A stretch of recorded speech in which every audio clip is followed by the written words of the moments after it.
This month, we're doing a series. Once again, we always do a series. And we're looking at our life and our world, and we're trying to understand, where do we invest our energy in? We might look at our life and say, how's it working for us? We might have a vision of what it wants to look like, and it's not looking that way. So this is a time to look at what's happening in our life and what we want. Last week, Cindy started off with call it forth. How many people want to do something but aren't calling it forth? A lot. You see what I'm saying? Yeah. So the first step, we got to call it forth. You know, we do have say in our life. We're the creators. We are the creators of our life. So call it forth. I thought one phrase that she shared with us last week that was really profound, that we could all probably relate to, was too many of us just roll the dice in life. Whatever. Shh. Whatever happens. Instead, is that calling it forth? No. See? So if we've been rolling the dice of life, call it forth.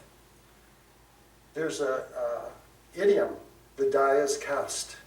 I never knew what that was. We were talking after church one day, and Bob, our genius college professor, says to cast the dice, to cast the die is cast. And so they used to cast the dice to determine fate for people. The die is cast. Isn't that something, how these things just hang around forever? But begin to call forth what you want to experience in life, what you want to express in life, what you want to be in life. Call it forth. You have the power. So the service, take action, and in my parentheses I have live. Let's just start living the life we came to live, okay? So I've got a little affirmation that we'll all say in a minute.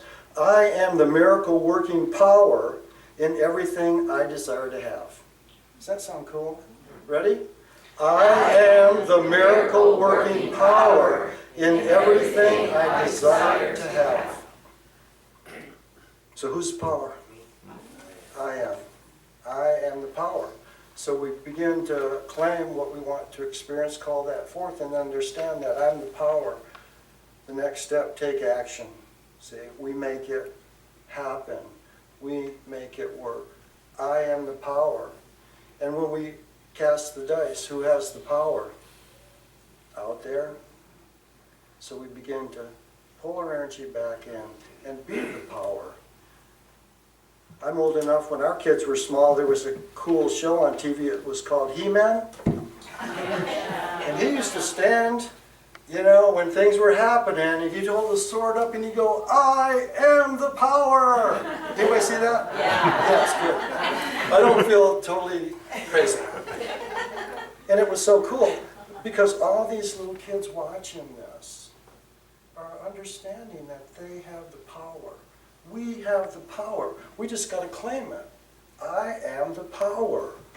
I am the miracle working power in everything I desire to have done.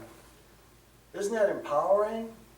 Put that on your refrigerator and look at it every morning when you go to start the day, and realize that you are the power.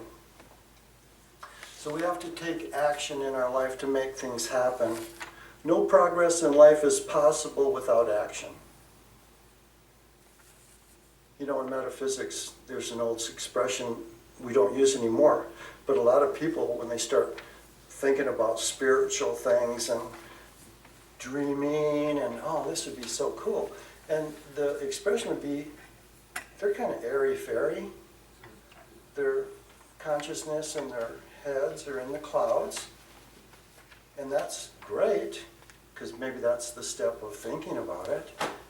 But then if we really want to experience, we got to start taking the classes. We got to start doing the work that'll make it happen. So to take action, you know, like in the Aquarian Gospel and in the Bible and New Testament and everything, there are lots of stories where Jesus always asked people to take action. When he healed a lot of people, when Jesus healed a lot of people, he healed this man of blindness, you know, he put some earth, and he spit it and rubbed his eyes, you know. And then he had the man go to this pool and wash his eyes out with this water in the pool, and maybe say a word 7 times. But the man had to take action, didn't he? He had to go. And I bet he exercised his power of belief, because he was blind and I think he wanted to see. So to begin to go and take action, so he had to do that. Or he might have healed lepers, and some people that were lepers, and they were outcast from the society, from the world. The temple priests separate them. So when he would heal them, he'd say, now go present yourself back to the temple, that you're whole, that you're healed, so that they could be integrated back into their world, back into their society. Take action. I'm not who I used to be. Is anyone here who they used to be? And sometimes we have to stand forth in our world where people think we're one way, but we're not that way anymore. It's just like those lepers didn't have leprosy anymore. A lot of us aren't who we used to be. I think I've had 10 lifetimes this lifetime. Yay, God. So you know what? But I take who I am today wherever I go. When I go back into those old worlds I used to be a part of, I take Patrick 2:16 there. You know? It's just standing forth and taking action of who I am. There was one of his friends, and this is when he was in India. This man's name was Abent, and he'd heard of the Christ, and he was a priest in Lahore. Well, this is like in northern area. It's in Pakistan now. And so he'd heard about Jesus through the caravans and stuff, and he wanted to see him, hear him, be close to him. So he traveled down where Jesus was at. And the priests didn't really like Jesus' teachings because they rocked the boat. They were liberating to people. He was freeing their minds from the caste system, because everyone is equal in the eyes of God. And that wasn't going over back then. So he comes down, he goes to see him, and the priests invited Jesus to come and talk with them. And Jesus says, you know, the light shines everywhere, you know, and sometimes you got to go to the light. And then, so he wouldn't go, and the priests got madder at him. So Abent sends him some gifts and writes a letter and says, they really don't understand this stuff, you know, but just come and you can enlighten them, you know. And Jesus says, no, I just can't do that, and by the way, I'm going to send your gifts back. You see? Because, like in the caste system, it was against their law, man's law, these priests, higher class people, to go in to maybe sit with farmers or servants. You see? It's below their stature in life.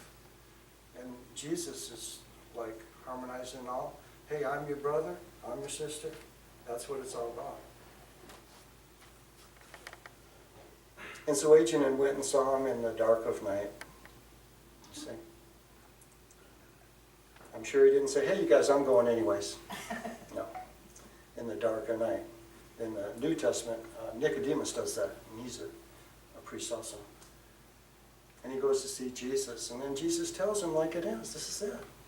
You know, we're all the sons and daughters of God. And we're all equal in our Father's eyes, you know. And you need to begin to maybe let loose of your priestly robes and your crowns and your high mightiness, because that's the only way that you're going to find out who you really are. That's the only way you're going to be able to experience God's love. So everything that he would ask of people, he was asking them to take action steps, because these action steps would support the people in their transformation. You see, they were stuck. They were stuck somewhere. And so if we look at the Christ being that unconditional love and light of God made manifest, so they go to the light, and then the light gives them guidance. And in our meditations, when we go within our heart, we try to connect with that Father energy within, we get guidance. And then it's up to us to follow that guidance, to take the action step. What is mine to do here? The blind person, you know that his vision was clouded about who he was, what life was all about. Critical judgments. We need to wash all that away. Even wash duality away to begin to understand oneness, that we are one. We're all unique. You know, it doesn't, it's not important, it's not as important who we were in the past as who we are in the present. And it's not as important in the present as who we are going to be. And a lot of times, we get stuck in the past, we get preoccupied with the present, and we lose sight of where we're going or why we're even here. One morning when Cindy and I were talking about this series, I'm blessed to be able to talk with her. She's connected with God really good. And so we were talking and everything, and so we're talking about taking action and everything, and so Spirit flowed through me this phrase, which I thought was very cool. We are not training for this world.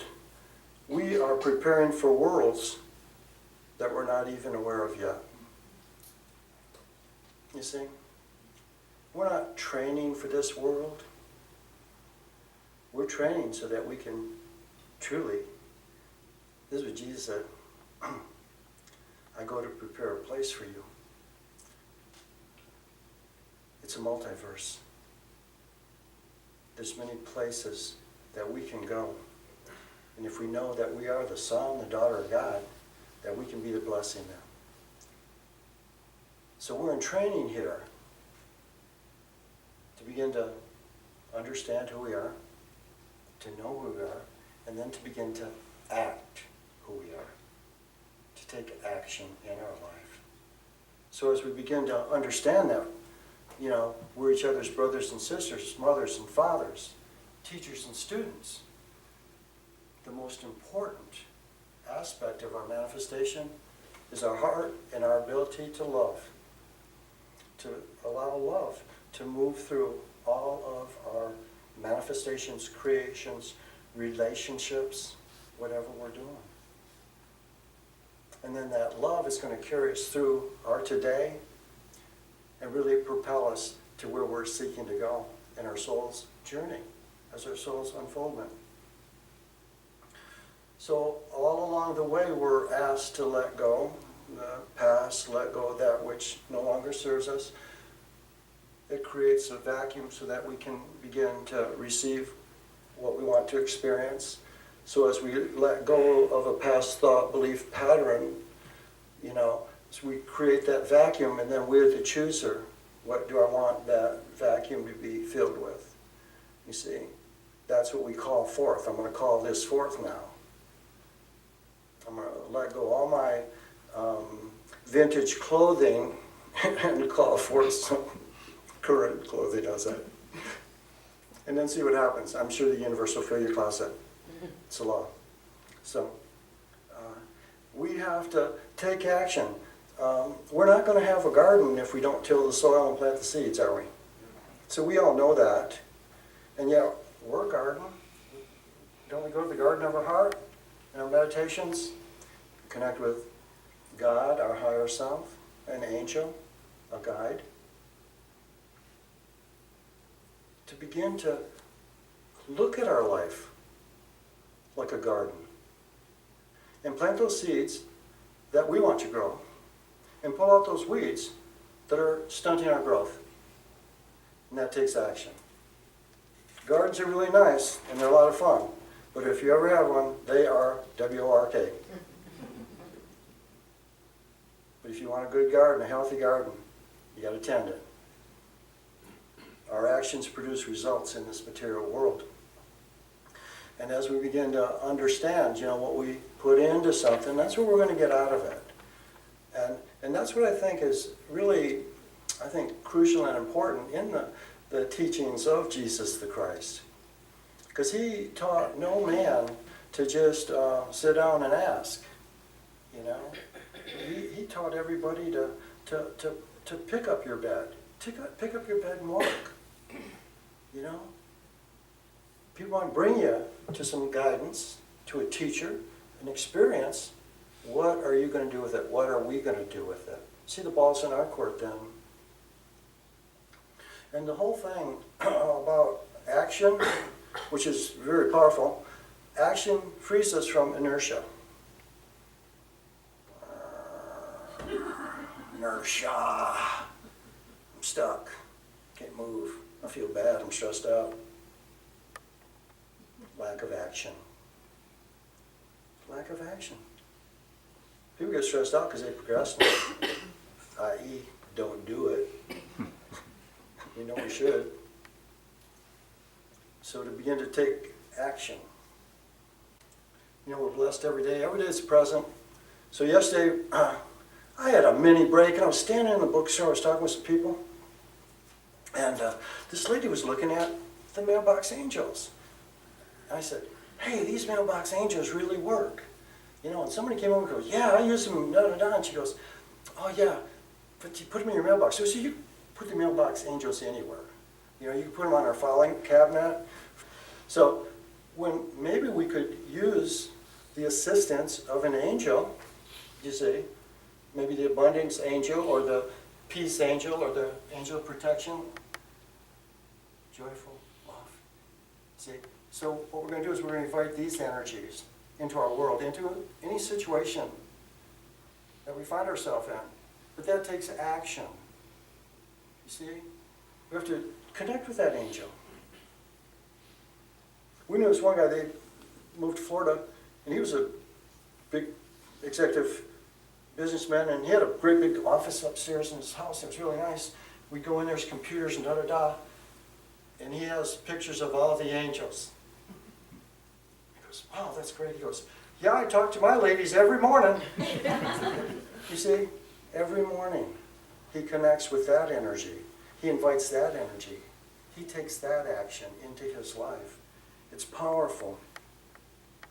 I saw this other guy I hadn't seen for 7 or 8 years. I said, hey, how you doing? What are you up to? He says, I'm just following the light. I goes, great, brought you here. So it's working really good. Another kind of a transformation story of Jesus when he went to this area of the country. It was a city, it was called Gadara. And it was a place where there was an elemental energy, a spiritual energy there. And a lot of people that were died and didn't have enough lift or light in their consciousness would hang out there. So it's a very low energy consciousness space. And there was this one man who was possessed. You know, and he was so strong that no one could bind him. He could break chains and everything. And then there's all these spirits there. And this isn't to be scary or anything. This is like energy, and this is real, to begin to understand, you know, who's got the power? God. So, Jesus casts the demons out of the man, you know, and they didn't want to go. And he cleared the whole land. He cast the demons into these swine, you know. And then they got crazy and they ran off a cliff and fell into the ocean and died and everything. So he just cleared the energy of his space and the man. The people in that town, instead of saying, yay, God, they went into fear. Gosh, if he can do this, what else can he do? What's he going to do to us? Do you see what I'm saying? So there's still a little vestige of fear energy which possesses us, you see? The man who had been possessed came back to Jesus. Like, wow, thank you, thank you, thank you. I want to follow you. What's this one? I want to follow you. I want to follow the light. I want to follow the light. This is what Jesus said to him. This is what Jesus said to the man who he had cleared, transformed, who wanted to follow the light, follow Jesus. Jesus says, stay and live your life now. Stay and live your life now. Tell of what man can do when he is tuned with God. You see? Tell them of what man can do when he is tuned with God, when he's in harmony with God, when he knows God, when he begins to live with God. Do you see? So if that man just followed the light, followed Christ, how many people do you know would know of that? You see, whenever we have an experience, we own it, and it just charges it with energy. And he owned that healing. Don't you believe?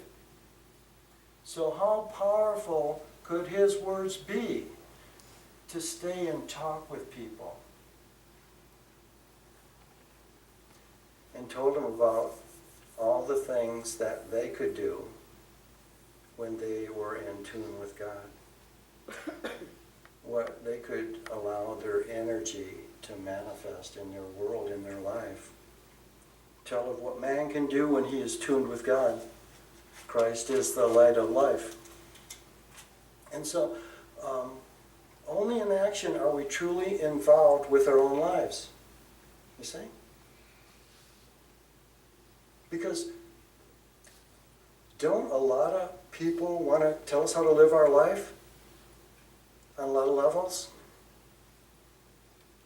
And to begin to understand that the action that we take in our life is going to determine our life, the life that we choose. We can roll the dice, or we could breathe and go within and get some guidance and then follow it, align in harmony, harmonize with God, and allow that energy to flow through us to support us to walk.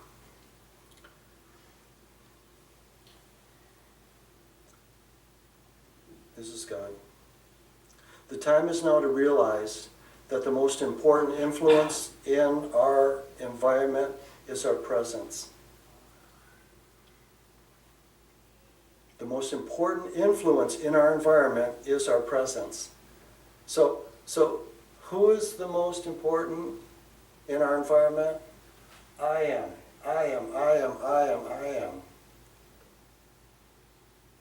To understand that we all have a say. That we can all take action in our own way. How small we deem it to be, we're taking action. Just to understand that, that's empowering. It's empowering, it's not waiting. I'm not going to wait for somebody else to do it. I'm going to take charge, I'm going to follow guidance right now. Don't follow the light, be the fullness of the light. The light's within us. Be the light. The time is now to realize I am the light. The time is now to be the light in our unique expression. And the only person that knows our unique expression is us. The only one that knows our unique expression is us. So to seek guidance is to go within. And then be true. Be true to the guidance you get. Follow the guidance. Take that step. And walk out of one life into another. I've had 10 lifetimes. I'm certainly not going to stop there. Because life is a continuum. And the only limitation in life is ourself. Allowing God to flow through us. Allowing that energy to begin to be the creative essence consciously. I am the miracle working power in everything I desire to have. I am the miracle power in everything I desire to be, to do, to experience. take action. It means to take a hold of the reins of life, your life. You chart your course. And you won't be alone. God's always with you. Let's go within. And as you close your eyes and just breathe, we close the door to the worldly way. We close the door to race consciousness. We close the door to duality. And we breathe and ask to feel God's love. And as you breathe and feel God's love, I want you to just feel your heart begin to grow. As you're breathing right into your heart, and as your heart begins to grow and expand, feel that warm, radiant energy expanding your whole chest. I ask to feel your love, Father.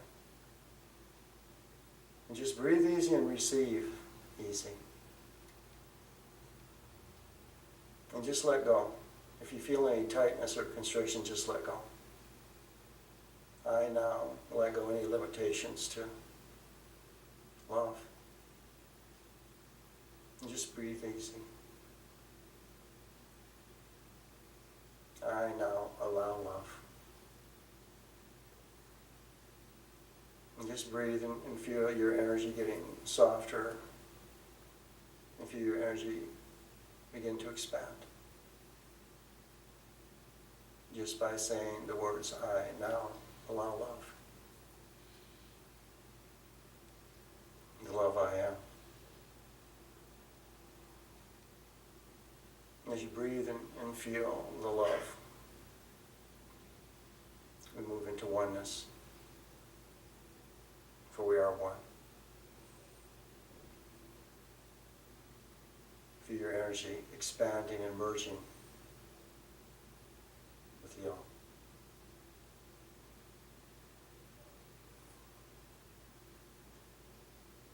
If there's an idea that you're holding, a dream, a desire, ask now from your heart, from this place of love, what your next step is to take action to bring it forth. Breathing and feeling the love. Receiving your guidance.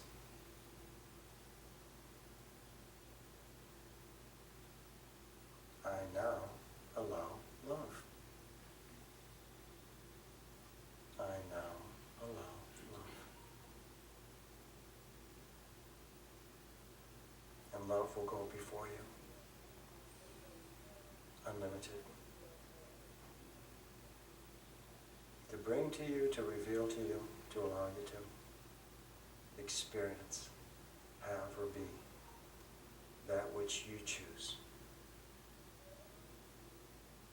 So just breathe and feel your heart center. Your center of love. The love I am.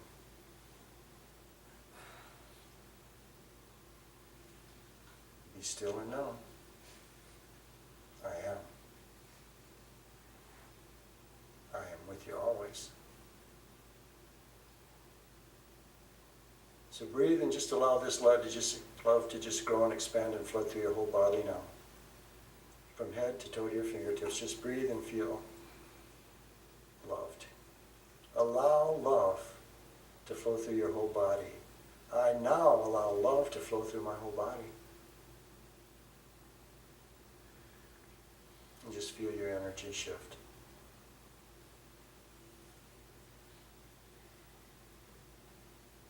Be still and know. I am with you always.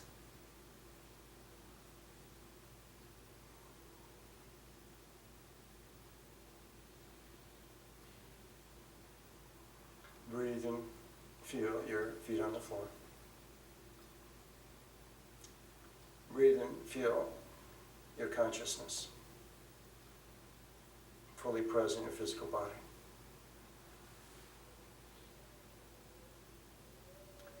Gently wiggle your toes and fingers. Glad to be alive on planet Earth at this moment in time. Breathe and feel. And just gently open your eyes.